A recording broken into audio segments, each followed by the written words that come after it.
I was in a lot of pain. I couldn't move around easily, and everyday chores were getting more and more difficult to accomplish. I knew I didn't want to go through serious back surgery. I was in constant pain every day, even during sleep.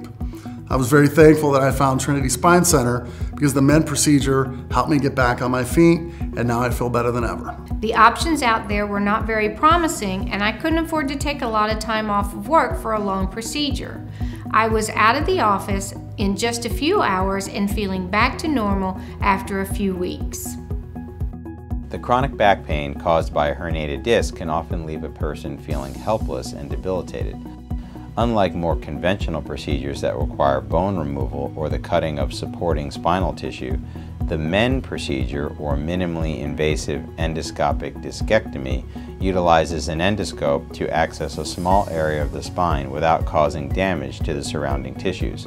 So there is no bone or muscle tissue removal during the procedure, which results in less discomfort, less recovery time, and patients do not need a fusion. We developed the MEND procedure to use a far lateral approach, accessing the disc herniation through the spine's natural opening. This allows us to only remove the disc herniation without disrupting any other tissue, so no bone or muscle is removed, which would further weaken the area. We begin the procedure by inserting a guide wire laterally toward the spine until it reaches the part of the herniated disc. Then, a tool known as a dilator, which is a tissue spreader, is placed over the guide wire and inserted down towards, but not into the spine, until it reaches the disc herniation. After the dilator has been inserted, we use a cannula, which is essentially a working channel, and this is placed over the dilator. Once that cannula is in place, this creates a working channel, which we use to access the herniation. This herniation can then be accessed without resecting any bone or muscle.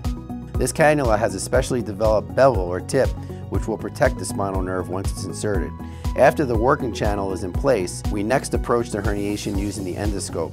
This endoscope essentially has three parts. It has a working hollow channel, a camera light source, and a drain.